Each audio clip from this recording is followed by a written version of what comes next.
नमस्कार। आज मैं पढ़ाने जा रही हूँ आपको विभिन्न विद्वानों के अनुसार हिंदी का प्रथम कवि। पहला हमारा हो जाएगा शिव सिंह सेंगर के अनुसार। शिव सिंह सेंगर ने हिंदी का प्रथम कवि पुष्य या पुंड्र को माना है। पुष्य या पुंड्र। मैं आपको इसकी ट्रिक भी बता देती हूँ कैसे इसको याद रखना है। पहले मैं एक बार आपको नाम बता दूं, उसके बाद मैं आपको ट्रिक्स भी बताऊंगी। दूसरा आता है हमारा आचार्य रामचंद्र शुक्ल। आचार्य रामचंद्र शुक्ल ने किस किस को माना है? मुंज और भोज। यहाँ पर आपको एक बात ध्यान रखनी है कि जब भी आचार्य रामचंद्र शुक्ल के अनुसार हिंदी का प्रथम कवि पूछा जाए तो आपको दो नाम ध्यान रखने हैं, मुंज और भोज। इस मुंज से ही ऐड करके मैं एक और नाम बताने जा रही हूँ आपको, चंद्रधर शर्मा गुलेरी। चंद्रधर शर्मा गुलेरी, इन्होंने भी मुंज को ही प्रथम कवि माना है हिंदी का। बस अंदर आपको क्या याद रखना है, आचार्य रामचंद्र शुक्ल ने मुंज और भोज दोनों को माना है और चंद्रधर शर्मा गुलेरी ने सिर्फ मुंज को माना है। नेक्स्ट बढ़ रहे हैं हम लोग डॉक्टर राम कुमार वर्मा।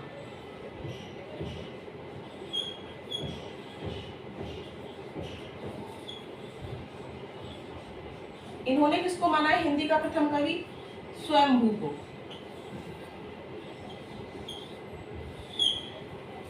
आगे बढ़ते हैं, बात करते हैं बच्चन सिंह की। बच्चन सिंह ने किसको माना है हिंदी का प्रथम कवि? विद्यापति को।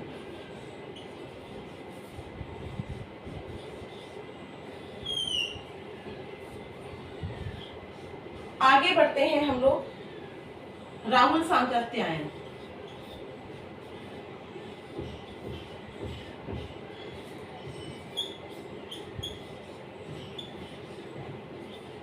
इन्होंने किसको माना है हिंदी का प्रथम कवि? सरापा को।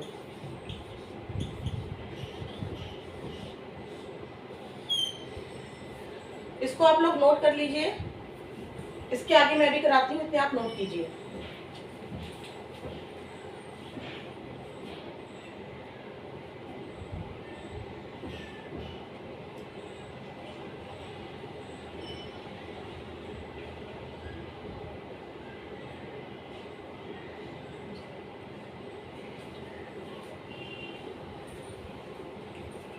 तो ये आपने लिख लिया होगा। इसको रब करने से पहले मैं इसकी ट्रिक भी आपको बता देती हूँ। शिव सिंह सेंगर ने पुष्य या पुंड्र को माना है, तो इसको कैसे याद रखेंगे आप? शिवजी पर पुष्प चढ़ाओ, ऐसे आपको याद हो जाएगा कि शिव सिंह सेंगर ने हिंदी का प्रथम कवि पुष्य को या पुंड्र को माना है। दोनों में से कोई सा भी नाम आ सकता है, ये दोनों एक ही इंसान है। आचार्य रामचंद्र शुक्ल ने किसको माना है? मुंज और भोज को। तो रामचंद्र से आपको श्री रामचंद्र भगवान याद रखने हैं। अगर आपके घर में रामचंद्र जी पहली बार आएंगे तो आप उन्हें क्या कराएंगे? भोज कराएंगे। तो इससे आपको नाम याद हो जाएगा, आचार्य रामचंद्र शुक्ल ने हिंदी का प्रथम कवि भोज को माना है। भोज के साथ साथ आपको खुद ही एक नाम याद हो जाएगा, मुंज। या फिर आप ऐसे भी याद रख सकते हैं, दूसरी ट्रिक आप मेरे दिमाग में ये आती है कि मंजू ने रामचंद्र जी को पहली बार भोज कराया। तो इसमें तीनों नाम आ जाएंगे, आचार्य रामचंद्र शुक्ल भी आ जाएगा, मंजू से आपको मुंज कर देना है और भोज कराया, भोज हो जाएगा। ठीक है, आगे बढ़ते हैं। चंद्रधर शर्मा गुलेरी, मुंज। यहाँ पर फिर से मुंज आ रहा है तो आपको मंजू याद रखना है, मुंज का क्या कर देना है? मंजू। अब यहाँ पर आप ट्रिक बना सकते हैं कि मंजू चंद्रमा पर चढ़कर गुलेल चलाती है, ऐसे आपको याद हो जाएगा। चंद्रधर शर्मा गुलेरी ने किसको माना है? मुंज को माना है। आगे बढ़ते हैं, डॉक्टर राम कुमार वर्मा ने हिंदी का प्रथम कवि स्वयंभू को माना है। कैसे याद रखेंगे? यहाँ पर आचार्य रामचंद्र थे, हम रामचंद्र भगवान की बात कर रहे थे, यहाँ पे डॉक्टर राम है। अब यहाँ पे आप सभी सिर्फ याद करने के लिए, किसी से किसी को नहीं जोड़ना है, सिर्फ याद करने का एक तरीका है कि जितने भी डॉक्टर होते हैं वो इस भू पर, भू मतलब इस धरती पर स्वयं को प्रथम मानते हैं। स्वयं को प्रथम मानते हैं। तो यहाँ पर याद हो जाएगा कि डॉक्टर रामकुमार वर्मा ने स्वयं को इस भू पर प्रथम कवि माना है। ऐसे कर सकते हैं याद करने का तरीका। दूसरा आगे बढ़ते हैं, बच्चन सिंह ने किसको माना है? विद्यापति को। बच्चन से आप बच्चे याद रखिए, बच्चे को हम क्या देते हैं? विद्या देते हैं, पढ़ाई कराते हैं, विद्या देते हैं, तो विद्यापति हो जाएगा। ठीक है, आगे बढ़ते हैं, राहुल सांकृत्याय ने सरहपा को माना है, तो इसका सबसे अच्छा है राहुल सर। क्या हो जाएगा ट्रिक? राहुल सर। अब यहाँ पर आपको एक बात और ध्यान रखनी है, जो ये सरहपा है ये हमारे सर्वमान्य है। क्या है? ये हमारे सर्वमान्य। दो तरीके से क्वेश्चन आता है, मैं भी आपको बता रही हूँ, ये आपको नोट रखना है कि ये हमारे सर्वमान्य है, मतलब सभी ने सरहपा को हिंदी का प्रथम कवि माना है। अगर क्वेश्चन आ जाए कि सर्वमान्य हिंदी का प्रथम कवि कौन है, तो आपको राहुल सांकृत्यायन द्वारा बताया गया सरहपा पर टिक करना है। अगर किसी का नाम देकर पूछ लिया जाए तो उन्होंने जिस जिस को बताया है उनके ऊपर आपको टिक कर देना है। आगे 2-3 नाम और हैं, मैं आपको बता रही हूँ।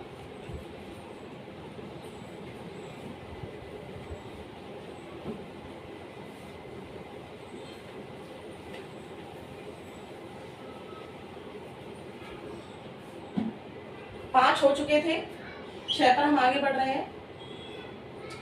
अब हमारा आ जाएगा आचार्य हजारी प्रसाद द्विवेदी। आचार्य हजारी प्रसाद द्विवेदी, इन्होंने किसको माना है? अब्दुल रहमान को। अब्दुल रहमान, आपको यहाँ पर ध्यान रखना है, कई बार पेपर में अब्दुल रहमान ऑप्शन में होता ही नहीं है, तो फिर क्या होता है? इन्हीं का एक और नाम है अध्ययमान। अध्ययमान, कई बार न की जगह न भी दिया होता है, तो आपको याद रखना है जो अध्ययमान है वो अब्दुल रहमान का ही दूसरा नाम है, लेकिन ये हिंदी भाषा में नहीं है, अपभ्रंश भाषा में है।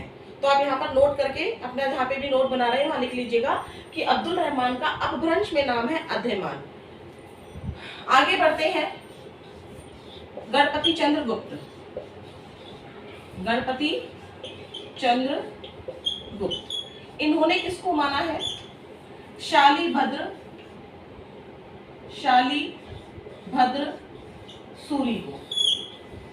इन दोनों की मैं ट्रिक आपको बताऊंगी। मैं ट्रिक लिख नहीं रही हूँ क्योंकि इससे वीडियो लंबा हो जाता है और टाइम वेस्ट होता है। आप लोग मुझे सुन रहे हैं, वीडियो को रोककर आप लोग अपने नोट्स खुद बनाइए।